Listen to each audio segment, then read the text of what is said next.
here. So this is my official recap for the season 7 premiere of Real Housewives of New Jersey. And I will be, of course, doing a recap review every week.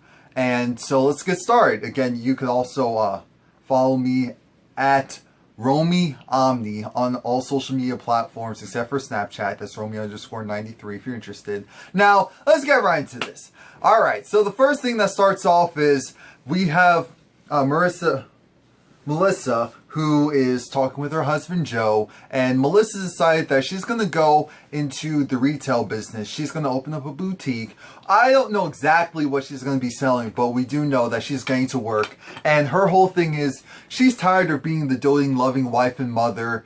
That's what she does every day, 24 hours a day. She wants to also be a businesswoman. She wants to be an entrepreneur. And so shout out to her for that, because there's some people who would just rest on their spouse's laurels and would be fine with that. But she's saying to us, to herself, to Joe, look, I want to do more. I want the kids to look at me the way that they look at you. And that's that. We get to Jacqueline. It's nice seeing Jacqueline again. Jacqueline and Chris. And Nicholas is doing so much better. If you guys don't remember, Nicholas is their son who has autism. And before, he could not, well, let's not say could not, but he wouldn't respond to much. And so he's doing a lot better. So it's really nice to see that. You know, he's saying, I love you. He's starting to speak in complete sentences. It's really nice to see. Now, Jacqueline has brought over a mutual friend of Caroline, Teresa, and herself, which is, what's her name? Dolores. Dolores? I feel like Dolores, between Dolores and Ziggy, those two are going to be my favorite this season. I already know. Because Dolores seems like someone who is straightforward, doesn't take any mess. I appreciate that. I appreciate that a lot. She's from Patterson, just like Teresa. And Jacqueline is also talking about the fact that, guess who's back? Guess who's back? Ashley's back. Ashley's back from LA, and they're on a lot better terms right now. So Dolores and Jacqueline are going to meet up with Ziggy. Now, again, Melissa has actually hired Joe to be her contractor to go and make her boutique, you know, the creme de la creme, but on a budget. So she was smart. She chose her husband. She knows that he's going to do well, but also keep them within that budget. So smart move regarding her. But again, Joe is doing a little pushback because Joe loves the fact that his wife used to just be the doting wife. It's just like, so why are you trying to be brand new on me all of a sudden? Now they're out and about. They actually went to this really hidden, secluded, I guess you can call it, it's almost like a wine cellar. I forgot what the name of the restaurant is, but it was like the secret bookcase in order to open it up. Really cool, really official. Now, apparently, Ziggy and Jacqueline have also been mutual friends, so it looks like Jacqueline's been working overtime in order to bring on some new interesting people onto the show. Just shout out to her for that. And Ziggy had a facelift, so Ziggy is wrapped up. Her head is wrapped up. Now, Jacqueline and Dolores have both had facelifts, so it's nothing new to them. Jacqueline had a neck lift. She had her neck done, but Dolores, I believe, had her facelift. And if you look at their mouths, you can tell that they all had a similar surgery. It's not being shady, that's just being honest. It's just like, wait a minute now, how can they're all different, but then that's why. And the thing with Dolores is that Ziggy's doing fine. She's married to this great guy. He's like a multi-millionaire, doing very well for himself. She's very happy. She has a great family. Dolores, on the other hand, great family. Ex-husband. She's currently living in the house that she used to live in with her ex-husband, because the guy who she thought was going to be the one after her ex didn't pan out that way, so she had to start all over again. And Jacqueline's concerned because she's like, you know what, you need to move on, you need to renovate, you need to do something to take the control back. And the thing is that when they ordered Ziggy that, what was it, lobster bisque with a straw, It's really nice to see Melissa getting along with Joe's father. I'm not even going to say Joe's mother and father. I'm going to say Joe's father because Joe at one time wasn't getting along with his father because the father chose Teresa over him, essentially, as far as the argument and saying Joe was being overly emotional and all that. You guys remember that. Well, I hope you guys remember that. And Melissa, it's good that she has this because her dad, as we know, died when she was 17. So it's nice that she's able to get along with his father and have someone who's like a father figure in her life again. And Joe is, of course, happy to have his dad back and to have the kids around him and all of that. So now it's all about making that continue because right now they're going to try and invite Teresa to their Christmas dinner, and Teresa has the option of accepting or rejecting. Part of that accepting or rejecting is also it has to get approved. If it's not approved by her probation officer, then it's not going to happen. Now back at Teresa's house, the kids are ecstatic. The kids are cute and adorable as ever, and they're ecstatic. They're ready and rambunctious as ever. They're ready to go. They're like, Mom's almost here, so we gotta go. We gotta do this. We gotta do that. And Joe's like, Lord Jesus, I just need a drink. I just need a vodka on the rocks, please. Someone get these children. Lord.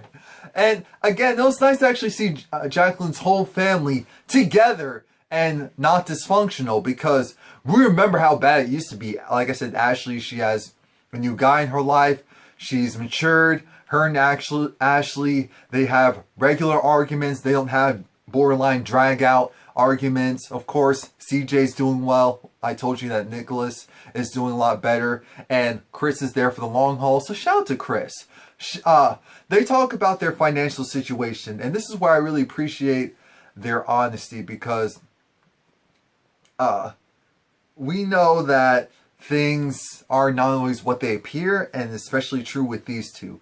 Now, Melissa, again, is trying to go and let Joe know that this is how it's going to be from now on. I'm going to go and try to get it myself as far as making a living, making an earning, and so you can't go and just you can't go and just be the breadwinner anymore, but you also have to support me. And at this time, I'm not sure if he's really not into that. He's really not into that. And again, it's back to the house where Teresa's family is, and they're just getting ready. They're gonna have multiple banners up, and it's gonna be great. It's gonna be really It's going to be really nice, but I'm just wondering how long is it going to take for the foolery to start again.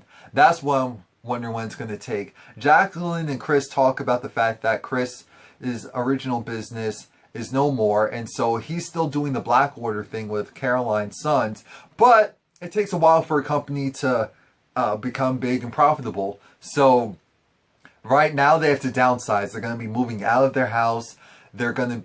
Their whole lifestyle is going to change. And Jacqueline's along for the ride. And Chris is just like, I appreciate the fact that I have a wife who isn't just with me for the material thing. She actually loves me and loves my situation. I'm like, Chris, give yourself some credit because you are a great guy. You technically put up with a lot of BS as far as Jacqueline's friends and family are concerned. So shout out to you as well. But Jacqueline's wondering why in the hell did Teresa, after them having major falling outs, decide she's going to go and text her this picture of this letter that she wrote for Teresa. Jacqueline's just like, yeah, let's see how long this nice and foo-foo-lage stuff lasts. When Joe was getting undressed, I was like, wait a minute. And the camera's panned out, so of course it was blurred, but you were just like, wait, no. No, but then I think to myself, Joe's in his own house where he invited them to go and watch him and his wife. So I was like, shout out to you, Joe. I appreciate the transparency. I don't want to see anything. I'm just saying I appreciate the fact that it's like, this is real.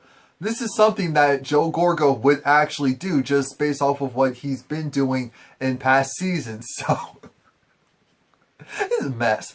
But shout out to him with the low cut. It's pretty much like a shaved head at this point.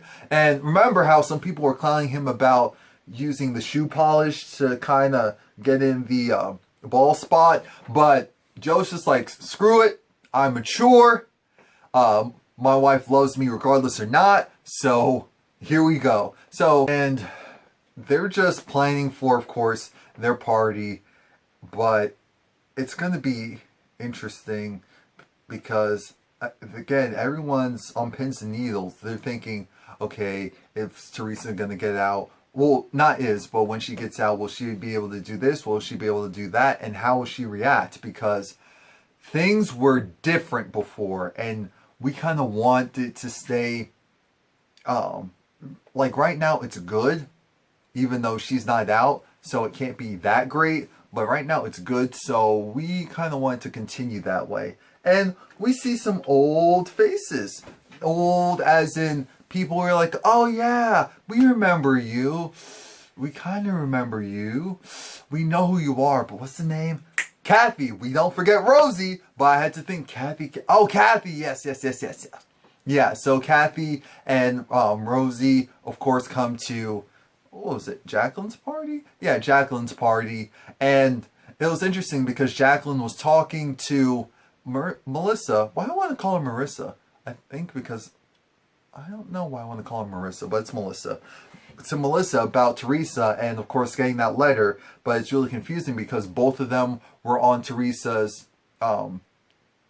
not approved, they can't come to visit her in jail list. And I think that was the best thing for Teresa to do, honestly, because if you have bad blood with people and you haven't resolved certain things yet, there's no reason for you to go and speak with them when you're in a predicament like that. You need to come back out with a leveled head and decide for yourself, what do you really want out of that relationship? If it's nothing, it's nothing. If it's just a come to Jesus moment and we're going to be friends and family again, then that's what it is. If it's, you know what, we really just need to be acquaintances, then that's fine too. But like I said, I don't think it would have been appropriate for them to come to the jail, potentially start an argument. No. So Teresa did the right thing there. Now, Joe is talking with Teresa's lawyer, and I'm assuming it's his lawyer too, or maybe not, but Teresa's lawyer, and he's just like, all right, so what's the game plan for when she comes out? Again, since this is already pre-recorded,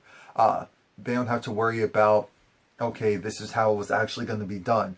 Ziggy is there at the party, and Ziggy talks about getting her neck down now, get her facelift. Now, remember, Ziggy, she, because of the procedure, part of her face is still frozen. Part of her face is still frozen, but again, I appreciate the fact that Ziggy was very transparent. She was just saying how, you know what, I went to so-and-so and such, and I was looking at all these people, so I was like, damn, look at all these attractive people. I was like, damn, what the hell's wrong with my neck? Jacqueline was like, me too, the same thing happened. I'm like, oh, mess. Please like, comment, subscribe, by the way. And Joe and Chris are talking about how their wives are different. Joe is talking about how, of course, his wife is going to try and be independent, but he wants her just to stay home and do whatever. But Chris is just like, my wife is great, you know, we're downsizing, you know what's going on in our lives, and yet she's good with everything. She's just like, she understands, she's with me. And Joe's just like, yeah, Melissa's a little different. For her birthday, we can't do the whole, we're not going to get each other anything. We're going to do the whole, yeah, I want a car.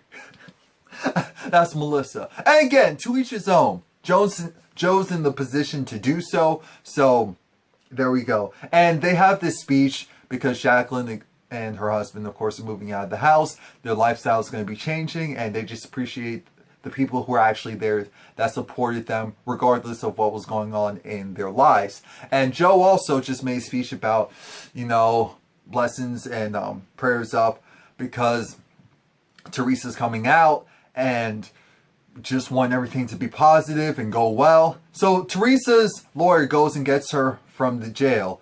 And it was interesting because the paparazzi were really everywhere. This was not some stage production stuff. I remember that because it was a big deal when Teresa came back home, which is kind of weird if you think about it. But yeah, it was a big deal when Teresa came back home. And of course the kids are getting up because mommy's coming back.